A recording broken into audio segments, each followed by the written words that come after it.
Hello, আসসালামু আলাইকুম। সুপ্রিয় 18তম নিবন্ধন পরীক্ষার্থী ভাই ও বোনেরা, আপনারা যারা রিটেন অর ভাইভাতে উত্তীর্ণ হয়েছেন তাদেরকে কংগ্রাচুলেশন। আজকে আমরা আপনাদের আনঅফিসিয়াল ভাবে যে লিঙ্কটা প্রকাশ করা হয়েছে এনটিআরসি এর ভ্যাকান্স অর্থাৎ শূন্যপদ দেখার লিঙ্ক, এখানে আপনারা সুন্দরভাবে জানতে পারবেন।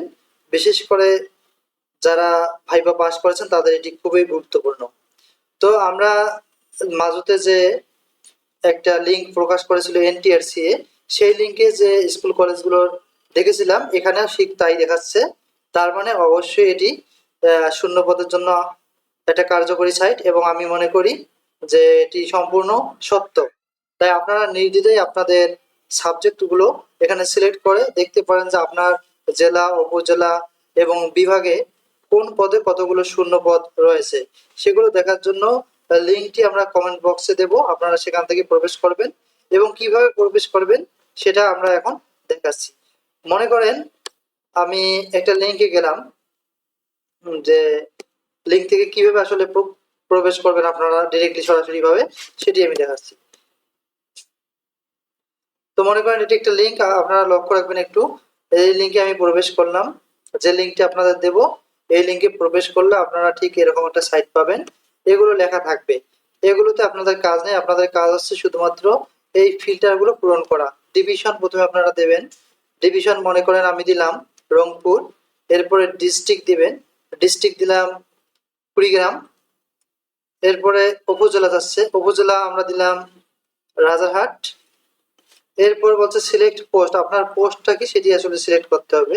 তাহলে পোস্ট আপনারা দেখছেন অ্যাসিস্ট্যান্ট টিচার আছে এখানে পোস্ট, এর পাশাপাশি রয়েছে অন্যান্য সকল পোস্টগুলো আপনারা লক্ষ্য করতেছেন যে এখানে লেকচারার পোস্ট রয়েছে। আমরা অ্যাসিস্ট্যান্ট টিচারটা আমরা দেখতেছি কোন সাবজেক্ট, যেহেতু বর্তমান অ্যাসিস্ট্যান্ট টিচার আমরা যদি দেখতে চাই, বর্তমান আমরা জানতে পারতেছি যে অ্যাসিস্ট্যান্ট টিচার এখন সোশ্যাল সায়েন্স এই সাবজেক্টটিতে বর্তমান পর্যায়ে 7টা সাবজেক্ট যেহেতু অন্তর্ভুক্ত হয়েছিল, তা সেগুলো আমরা দেখি এখন সোশ্যাল সায়েন্সের পোস্টগুলো। এভাবে আপনারা স্ক্রল করে করে গিয়ে দেখবেন, তাহলে আপনারা আপনার সাবজেক্ট অনুযায়ী আমরা সোশ্যাল সায়েন্স দেখলাম। এই সোশ্যাল সায়েন্স যারা 329 করে পরীক্ষা দিচ্ছেন তারা তাদের সম্ভবত শূন্যপদ সোশ্যাল সায়েন্সে দেখতে পাবেন।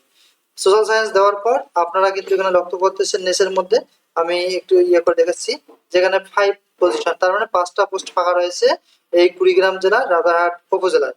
তাহলে আমরা দেখতেছি শূন্যপদগুলো নিচে আপনারা স্ক্রল করলে পাবেন। আর সার্চ অপশনে আপনারা কিছু লিখতে হবে না, আপনারা নিচে স্ক্রল করে দেখতে পাবেন এই পোস্টগুলো দেখা যাচ্ছে সবগুলো সুন্দরভাবে।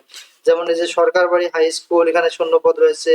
সিঙ্গারডাবরিহাট এমএল হাই স্কুল, রাজমাল্লি রয়েছে শূন্যপদ। এরপরে সরফুদ্দিন মহিলা দাখিল মাদ্রাসায় রয়েছে। এরপরে নওদাবাস হাই স্কুলে রয়েছে শূন্যপদ। আপনারা এভাবে শুধুমাত্র আপনারা পরিবর্তন করবেন আপনাদের ডিভিশন, যেটা ডিভিশন হবে সেটা আপনারা দিবেন। এর পাশাপাশি আপনাদের জেলা সিলেক্ট করবেন, এর পাশাপাশি উপজেলা যদি সিলেক্ট করতে চান। আর এখানে আমরা যেমন অ্যাসিস্ট্যান্ট টিচার দিয়েছি, আপনারা এখানে যদি বলেন যে আমি লেকচারার দেবো, তাহলে লেকচারার সিলেক্ট করতে হবে। এখন লেকচারার আপনার কোন সাবজেক্ট শূন্যপদ দেখবেন, মনে করেন কোন সাবজেক্ট আপনি শূন্যপদ দেখতে যাচ্ছেন। আমি দিলাম যে আমি বাংলায় করতে চাচ্ছি, তাহলে বাংলাতে আপনারা উপরে যাবেন। আমরা বাংলা সাবজেক্টের শূন্যপদগুলো একটু দেখে নেই।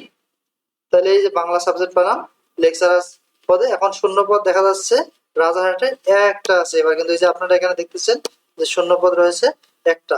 এই শূন্যপদটা কোথায় আছে, আমরা যদি নিচে স্ক্রল করে যাই তাহলে দেখতে পাবো।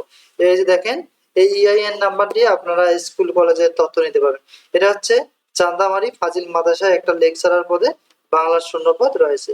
তো এটা আসলে আনঅফিসিয়াল ওয়েবসাইট। আমরা আশা করি যে কাল পরশু দিনের মধ্যে বা 2 দিনের মধ্যে আপনারা অফিসিয়াল ওয়েবসাইট এনটিআরসি এ পেয়ে যাবেন এই শূন্যপদের লিঙ্ক, সেখান থেকে আপনারা দেখতে পাবেন। আর আমরা আশাবাদী যে শূন্যপদগুলো দেখা যাচ্ছে এগুলো সম্পূর্ণ সঠিক, কারণ কিছুদিন আগে যে এনটিআরসি পাবলিশ করা হয়েছিল সেখানে দেখা গেছে এখানে 64টি ডিস্ট্রিক্টে রয়েছে শূন্যপদ, সাবজেক্ট 50টি, তারপর আপনাদের শূন্যপদ 1,982 প্লাস। তার মানে সব ঠিক আছে। আপনারা চাইলে এখন থেকে আপনারা আপনাদের যে চয়েস লিস্ট সেটা সাজিয়ে সাজিয়ে নিতে পারেন, যে আপনার উপজেলা, জেলা, বিভাগ কোন ক্ষেত্রে আপনাদের শূন্যপদগুলো বেশি রয়েছে সেগুলো আপনারা খাতা কলমে লিখে নিয়ে তারপরে গণবিজ্ঞপ্তিতে আবেদন করতে যাবেন। আমরা গণবিজ্ঞপ্তিতে আবেদন কিভাবে করবেন, এরপরে আপনাদের শূন্য পদগুলো দেখার নিয়ম দেখানো হলো, মেরিট লিস্ট কিভাবে দেখবেন, এই তথ্যগুলো আমরা সামনে ইনশাআল্লাহ আলোচনা করব। যদি আপনাদের একটু হেল্পফুল হয় অবশ্যই আমাদের চ্যানেলটি সাবস্ক্রাইব করবেন। আশা করি সামনে আরো উপকার হবে আপনাদের এই চ্যানেল থেকে। Thank you for watching.